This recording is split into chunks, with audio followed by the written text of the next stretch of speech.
Hello guys, अब हम आ जाएंगे दूसरी वीडियो में। इस वीडियो में हम बात करेंगे सर्कल चैप्टर पर, जो कि क्लास 10 सीबीएसई में है। तो मैंने एक क्वेश्चन लिया है, इस थोड़ा सिंपल, इसलिए मैंने पहले सॉल्व कर दिया है। तो मैं आज आपको सर्कल के कुछ इंपॉर्टेंट क्वेश्चन बताऊंगा। और ये वीडियो थोड़ी, मैं इस वीडियो को पार्ट पार्ट में बनाऊंगा, क्योंकि ज़्यादा नेट नहीं मेरे पास, ज़्यादा इंटरनेट नहीं, इसलिए पार्ट पार्ट में बनाऊंगा। तो फर्स्ट क्वेश्चन आप देख लीजिए, यहाँ पर कुछ ज़्यादा इजी है। मतलब हमको दिखाना है सिर्फ P R is equal to Q R. तो पहले ये और इक्वल दिखाना, ये और इक्वल दिखाना, फिर ये और इक्वल हो जाएगा। आप पढ़ लेना एक बार। तो ये क्वेश्चन करते हैं, आपको स्क्रीन पर दिख रहा होगा। मैं आप बाद में स्क्रीन पर डालूंगा क्वेश्चन। तो इसमें कह रहा है कि O Q is 13 and D O is 5। So find, क्या फाइंड करना है? Q D. तो क्यू पी फाइंड करना है। तो एकदम इजी क्वेश्चन है, मैं फास्ट में कर लेता हूँ, क्योंकि हाइपोटेनस लगाना है। आपको पता है, एस बी नो, इधर कितना एंगल बनता है? पी में 90 डिग्री एंगल बनता है, इज इक्वल टू पी। तो इधर 90 डिग्री एंगल बनता है, तो हाइपोटेनस, ये हाइपोटेनस हो जाएगा। मतलब हाइपोटेनस स्क्वायर, मतलब O Q is equal to P O is equal P O square plus O P square, sorry P Q square. तो पी क्यू निकाला, पी क्यू का स्क्वायर एट जी ओपी पता है हमको, 5 का स्क्वायर 24 में डायरेक्ट लिख देता हूँ। और क्यू का स्क्वायर मतलब 13 का स्क्वायर 168। तो 25 169 माइनस 25 इधर आएगा। तो P Q as it is 168 minus 25 करो जल्दी से। 169 minus 25 441 is equal to P Q. अब 144 पी क्यू, उसका रूट देखो, 144 का रूट होता है 12 पी क्यू। तो पी क्यू कितनी मिल गई? 12 सेंटीमीटर। तो ये इजी क्वेश्चन एक बार के लिए आते। तो अब नेक्स्ट क्वेश्चन करते, मैं वीडियो को पॉज कर देता हूँ। Okay, here is our next question. अब नेक्स्ट क्वेश्चन में क्या कह रहा है, मैं आपको स्क्रीन पर दिख रहा होगा इधर। नेक्स्ट क्वेश्चन में कह रहा है कि दो एक कॉन्सेंट्रिक सर्कल है, उधर कॉन्सेंट्रिक मिस हो गया। दो कॉन्सेंट्रिक सर्कल है, एक छोटा वाला और एक थोड़ा बड़ा वाला। कॉन्सेंट्रिक सर्कल मतलब सेंटर हुस सर्कल हुस सेंटर सेम। तो इधर सेंटर बना लेते और नाम देते थे। और उसमें कह रहा है एक कॉर्ड है, और जो बड़े वाले सर्कल का रेडियस है, मतलब जो बड़े वाले सर्कल रेडियस का ए मान लेते हैं, और छोटे को बी मान लेते हैं। क्यों माना बी? क्योंकि क्वेश्चन में दिया हुआ है ए इज ग्रेटर देन बी, मतलब ए बड़ा होगा। और ए की मतलब ए क्या है? रेडियस सपोज किया है। तो रेडियस किस सर्कल की बड़ी होगी? जो जिसकी ज़्यादा रेडियस ज़्यादा होगी। तो इसलिए इसको ए मान लिया और इसको बी मान लिया। और वो क्या कह रहा है कि इसको हम सपोज कर लेते पी और इसको क्यू। पी क्यू की लेंथ बताओ हमको। हाइपोटेनस से पता है कि इधर 90 डिग्री। एक मार्क का क्वेश्चन है, ज़्यादा कुछ आपको लिखने की जरूरत नहीं है, तो मैं डायरेक्ट लिख लेता हूँ। ये हाइपोटेनस हो गया, मतलब ए का square is equal to B का स्क्वायर प्लस इधर नाम देते, इधर आर देते नाम, पी आर का स्क्वायर। हमको पी आर नहीं चाहिए, हमको पी क्यू चाहिए। हमको चाहिए पी क्यू। हम पी आर निकाल कर पी क्यू निकाल सकते हैं, क्योंकि पी आर का डबल हम करेंगे जब पी क्यू निकल जाएगा। तो बी स्क्वायर इधर माइनस का इधर आके प्लस, बी स्क्वायर इधर माइनस का इधर आके प्लस का इधर आके माइनस हो जाएगा। A square minus B square is equal to P R का स्क्वायर। अब देखो यहाँ पर देखो, ए माइनस बी का होल स्क्वायर भी लिख सकते हैं आप। अब इधर देखो P R as it is. अब देखो यहाँ पर हमको पी आर बोला है, तो पी आर का स्क्वायर इधर डालेंगे तो रूट बन जाएगा। तो root of A minus B whole square is equal to P R हमको पता चल गया। अब हमको पी क्यू निकालना है, तो पी क्यू इंटू 2 कर दो, A plus B the whole square root of into 2 क्या निकालना है? पी क्यू मिल जाएगा। तो 2a प्लस 2b दी होल स्क्वायर हो गया पी क्यू। हमको वेरिएबल की टर्म में चाहिए था। सॉरी गाइस, पिछले क्वेश्चन में थोड़ी गलती हो गई थी। इधर जो इधर ए माइनस बी, इधर मैंने ए प्लस बी लिख दिया। मैं आपको फिर से एक बार बता देता हूँ। देखो ऐसा है, A minus B the whole square under root of P R. हमको पी आर पता चलता, पी क्यू निकालना है। तो पी क्यू निकालने के लिए क्या करना पड़ेगा? इंटू 2 करना पड़ेगा। तो इधर लिख लेते 2 root of A minus B the whole square. हो गया आंसर, क्या है? P Q. ये आंसर हो गया, ये राइट आंसर है। ओके, तो नेक्स्ट क्वेश्चन पर चलते हैं। तो देखो नेक्स्ट क्वेश्चन भी आ गया। तो नेक्स्ट क्वेश्चन में कह रहा है, नेक्स्ट क्वेश्चन में एकदम इजी है, 1 मार्कर का है। आप इसको सिर्फ 1 मिनट में कर सकते हैं, इतनी इजी क्वेश्चन है। तो मैं आपको एक्सप्लेन करता हूँ, इसलिए थोड़ा टाइम लग सकता है। तो क्वेश्चन में कह रहा है कि दो कॉन्सेंट्रिक सर्कल है कि, और उसको पहले नाम देते हैं, इसको ओ, इसको ए, इसको बी, इसको सी। ओके, तो उसमें कह रहा है कि ओ सी जो 5 सेंटीमीटर है और जो ए बी है 24 है। अब जूम करके दिखा 2 मिनट। ए बी 24 है तो मतलब ए और इक्वल होगा, मतलब ए सी और इक्वल टू सी बी। तो हमेशा यहाँ पर लिख सकते A C is equal to C B, हमारी फर्स्ट कंडीशन। तो मतलब क्या कह सकते हैं हम, ये 24 है तो ए सी क्या होगा 12 होगा और सी बी क्या होगा 12 होगा। और हमको ए बी फाइंड करना है तो पहले हमको ए सी फाइंड करना होगा। तो जब ए सी फाइंड करेंगे तो उसमें इंटू 2 करेंगे तो ए बी मिल जाएगा, मतलब A B is equal to 2 A C. ये फर्स्ट, इसको फर्स्ट इक्वेशन नाम देना, बाद में इसका काम पड़ेगा। तो ओके, हमारा आप क्वेश्चन करते स्टार्ट। ये क्वेश्चन 1 मिनट में हो जाएगा। ओके, क्योंकि इतना इजी क्वेश्चन पाइथागोरस थ्योरम लगाना है सिर्फ। इधर 90 डिग्री हाइपोटेनस मतलब ओ ए का square is equal to O C का स्क्वायर प्लस ए सी का स्क्वायर। ओ सी मतलब 525 प्लस ए सी का मतलब 144 144 प्लस 25 कितना होता है 961 116 किसका स्क्वायर होता है 13 का। मैं डायरेक्ट इधर लिख लेता हूँ ओ ए, बस मिल गया आंसर ओ ए। देख सकते हैं यहाँ पे ओ ए हमको 20 मतलब ओ ए हमको 13 मिल गया। तो हमको कॉट की लेंथ से कुछ मतलब ही नहीं था, तो हमको ओ ए निकालना था तो हमने ओ ए निकाल लिया 13। देखो मुझे इस क्वेश्चन को करने में 1 मिनट भी नहीं लगा, ये इतना छोड़कर, क्योंकि मेन इतना ही है जो ये इतना पोर्शन है ना ये पाइथागोरस थ्योरम का 25 प्लस 44। मैंने डायरेक्ट किया 5 का स्क्वायर 25, ए सी का स्क्वायर मतलब 12 का स्क्वायर 144 144 25 169 का डायरेक्ट इधर अंडर रूट लेकर आया, 169 का अंडर रूट 13 होता है तो ए इज इक्वल 13। ऐसा आप क्वेश्चन कर देता। तो नेक्स्ट क्वेश्चन पर चलते हैं।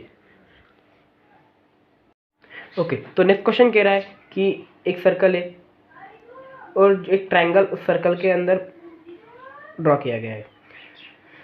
इसको नाम देते ए बी सी, इसको एल दिया हुआ है, क्वेश्चन में ही दिया हुआ है A B C D E. तो ओके, तो बहुत इजी क्वेश्चन है। तो A D is equal to A E, B D is equal to B L and L C is equal to E C. कैसे, सॉरी इधर 3 इधर 2 इधर 1। Okay, तो क्यों होता है, क्योंकि tangent from the external point of the same circle are equal. आपको पता होगा जो एक्सटर्नल पॉइंट से जो भी टू टेंजेंट होते हैं तो वो इक्वल होते हैं। तो हमको क्वेश्चन में एक और दिया गया है, तो पहले लिख लेते हो प्रूफ क्या करना है। प्रूफ ये करना है कि एल जो है बेस्ट करना है बी सी को, मतलब B L is equal to L C. हमको ये प्रूफ करना है। अब प्रूफ देखो A D is equal to A, मतलब इसको हम लेते हैं, इसको हम मान लेते हैं एक्स इज एक्स और इसको वाई और जेड। मतलब पॉइंट नंबर 1 में क्या लिख लेते हैं एक्स और एक्स, मतलब ए डी लिख लेता हूँ और A is equal to X. Second point D B L is equal to Y. Third point E C is equal to Y L C is equal to Z. तो हमको क्या question में क्या दिया गया है कि A B is equal to B C given, ये रिजल्ट लिखना है tangent from the external point of the same circle are equal. तो A B equal to B C मतलब X plus Y is equal to X plus Z, X cancel, Y is equal to Z. Y और Z क्या है, suppose किया था हमने, Y क्या है बी और जेड क्या है L C, B L is equal to L C, hence proof. Okay, तो नेक्स्ट क्वेश्चन पर चलते हैं। तो here we go next question. In the next question here the coordinator. अब मैंने कोऑर्डिनेटर यहाँ पर सेकंड बार बनाया क्योंकि फर्स्ट टाइम जो टेंजेंट है वो मीट नहीं कर रही थी एकदम एग्जैक्टली पॉइंट पर। तो इधर नाम देते थे D R C S, centre of the circle is O, A P B और क्यू, ऐसा कुछ दिया हुआ है। तो आपको पता है tangent of the same circle of the external point of the tangent segment from the external point of the same circle are equal. तो यहाँ पर इधर लिख देता। तो प्रूफ क्या करना है, मैं आपको इधर जूम करके दिखाता हूँ 2 मिनट। तो टू प्रूफ करना है जो A B plus C D is equal to B C plus D A, ये प्रूफ करना है। तो ये प्रूफ करने के लिए आपको पता होगा external point of the tangent is equal, मतलब जो ये D R A is equal to D S, ये इक्वल होगा। और जो आर सी है वो सी क्यू की इक्वल होगा। और जो क्यू बी है, क्यू बी या फिर बी क्यू, वो पी बी की इक्वल होगा। और जो एस ए है वो ए पी की इक्वल होगा। तो मैं इसको X X Y Y Z Z इधर P P W W W, okay. तो नाम दिया सब मैंने। तो फर्स्ट पॉइंट लिख लेता हूँ यहाँ पर, D Y is equals to D S is equals to X. और सेकंड पॉइंट इधर क्या था, R R C is equals to Q C is equals to Y. Third point D A is equals to A P is equals to W. Fourth point Q B is equals to P B is equals to Z. मतलब ये सब point हमको मिल गए। तो हमको proof करना है, क्या प्रूफ करना है हमको, A B plus C D plus is equals A B plus C D is equals to B C plus D A. जो ए साइड है इज इक्वल्स टू ए दोनों साइड। तो लेफ्ट हैंड साइड, मतलब left hand side लेंगे तो फिर proof करेंगे। तो लेफ्ट हैंड साइड लेते हैं, A B plus C D is equals to B C. B C मतलब क्या है, बी सी किधर है, मैं एक बार फिर से बनाता हूँ यहाँ पर, मतलब थोड़ा एरर करेक्शन, मतलब दिख नहीं रहा थोड़ा, तो यहाँ पर फिर से मैं रफ डायग्राम बना देता हूँ सिर्फ नेमिंग के लिए। D R C Q A P B yes, okay. तो फिर से डायग्राम बना दीजिए। तो क्या कह रहा है, A B plus C D, जो A B plus C D, yes okay, A B plus C D, okay, is equal to B C plus D A. B C plus D ए मतलब ऊपर की साइड नीचे की side is equal to right side plus left side, मतलब ये दोनों side is equal to D A और क्यूब बी सी की साइड। तो ये प्रूफ करने के लिए हमको लेफ्ट हैंड साइड ले लिए A B plus C D. तो अब राइट हैंड साइड क्या है, B C plus D A. तो बी सी किधर है, बी और सी, बी सी क्या है जेड और वाई, तो जेड प्लस वाई। और क्या है डी ए किधर है, डी और ए क्या है, एक्स प्लस डब्ल्यू, तो प्लस एक्स प्लस डब्ल्यू। तो अब राइट हैंड साइड लेते हैं, B C plus D A, B C plus D A क्या है, A B plus C D. A B किधर है, ए बी किधर है, ए बी ए मतलब डब्ल्यू प्लस जेड। और डी सी डी किधर है, सी डी मतलब एक्स प्लस वाई।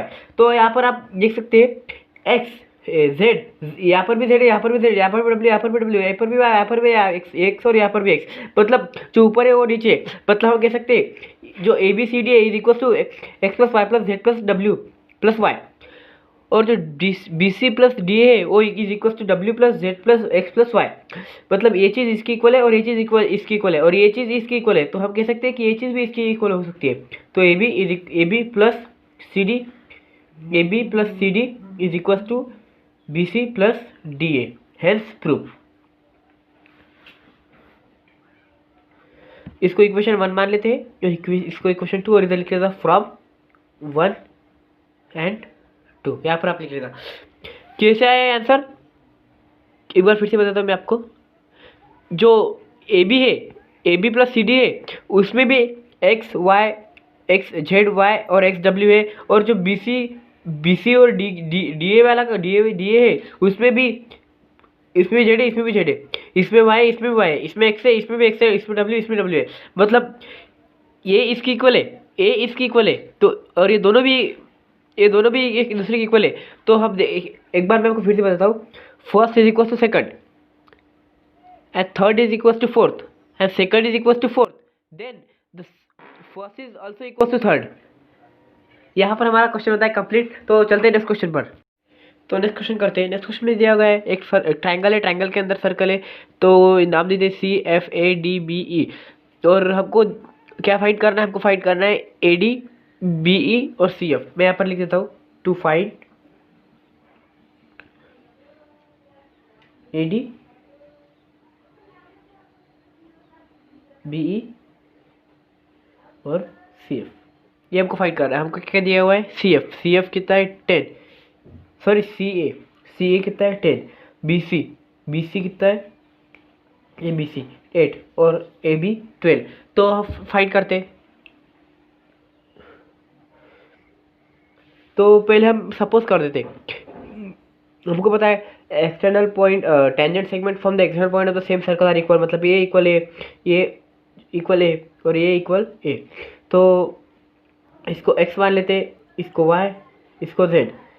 तो सेम वैसा ही है, तो x y और z। तो यहाँ पर मैं फर्स्ट इक्वेशन मान लेता हूँ ए बी हमको 12 गिवन है। ए बी मतलब क्या है, x plus Z plus Y plus Z कितना गिवन है, A 12, first equation. Second B C is equal to 8, B C किधर है, ये मतलब x प्लस जेड, बी सी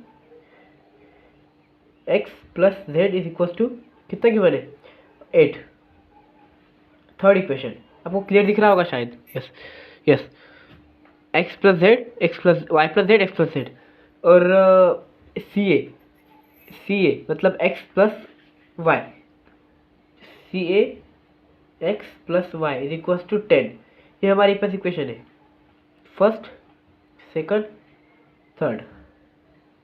ओके, तो हमको फाइंड करना है एडी किधर है, एडी है मतलब वाई फाइंड करना है हमको। तो पहले हम फ्रॉम थर्ड कौन सी भी ले सकते हैं जिसमें वाई हो, तो भाई सबको ऐड कर देते हैं हम, क्योंकि हमको टोटल वैल्यू उससे मिल सकती है। तो सबको ऐड कर देते हैं, X plus Z, Y plus Z, और एक्स 2 बार है, जेड भी 2 बार है और वाई भी 2 बार है। तो 2 कॉमन ले लेता हूँ, Y X plus Y plus Z is equal to 12 plus 8 20, 20 plus 30। तो ये 20 इधर मल्टीप्लाई इधर डिवाइड में हो जाएगा, 15 हो जाएगा 15। तो x plus Y plus Z is equal to 15। मैं आपको इधर फिर से लिखवा देता हूँ, x plus Y plus Z is equal to 15। हमारी इक्वेशन बन गई 4, थर्ड 4। ओके, तो ये होगा हमारा पूरा कंप्लीट। तो यहाँ से हम हमको x की और y की वैल्यू तो पता है फ्रॉम थर्ड, इधर लिख रहे थे फ्रॉम थर्ड, एक्स की और वाई की 10 है plus Z is equal to 15। आपको जेड की मिल जाएगी, 10 इधर जाए, 10 इधर प्लस में इधर आके minus 15 minus 10 is equal to 5। Z की वैल्यू पता चल गई 5। और जेड इधर, जेड इसमें क्या है, बी। हमको एडी फाइंड करना है, एडी मतलब क्या होगा, ए और डी, एडी मतलब वाई, बी मतलब जेड, और सी एफ मतलब एक्स। तो बी मतलब जेड, हमको बी तो पता चल गया। तो therefore B is equal to 5। अब बी पता चल गया, अब एडी और सी एफ ढूंढना है। तो कैसे चलो अब क्या ढूंढना है, और एडी और सी एफ ढूंढते। तो एडी और सी एफ ढूंढते, एडी क्या है मैं आपको एक बार फिर से बता देता हूँ। देखो यहाँ पर एडी मतलब वाई है, तो एक्स प्लस जेड को मिल गया। तो एक हम इक्वेशन ले लेते हैं जिसमें हमको जेड हो और क्या चाहिए, वाई हो। जेड और वाई वाली इक्वेशन लेनी चाहिए, क्योंकि हमको जेड पता है और वाई हमको निकालना है। इसमें जेड और वाई हो, इसमें देखो जेड और वाई दोनों भी है ए बी में। तो Z plus Y, Z plus Y is equal to कितना है, इधर यहाँ पर देख सकते हैं आप, Z plus Y equal to 12। तो यहाँ पर Z plus Y is equal to 12। तो जेड पता चल गया आपको, जेड कितना है हमारे पास 5 plus 5, Y equal to 12 minus 5 is equal to 7। Y is equal to 7, Y क्या था हमारा एडी। तो एडी इज इक्वल टू 7 हमको पता चल गया। हमको बी पता चल गया, एडी पता चल गया। अब क्या फाइंड करना है, नाउ सी एफ क्या है, एक्स है। तो हमको ज़्यादा वैल्यू पता एक तो पहले फ्रॉम इक्वेशन, ये किधर का था, फ्रॉम इक्वेशन फर्स्ट। तो यहाँ पर लिख लेते हैं फ्रॉम फर्स्ट, और जो सी एफ है वो from third. X plus Y is equal to 10 minus Y की हमको पता चल गई थी, वाई की वैल्यू कितनी है 7, अभी पता चल गई 7 3। तो एक्स की वैल्यू 3 पता चल गई, 3 एक्स इक्वल 3, मतलब देयरफॉर एक्स क्या था, C C F is equal to 3। हमको तीनों वैल्यू बताया कि यहाँ पर होता है हमारा क्वेश्चन खत्म। Thank you for watching the video, see you again, bye bye.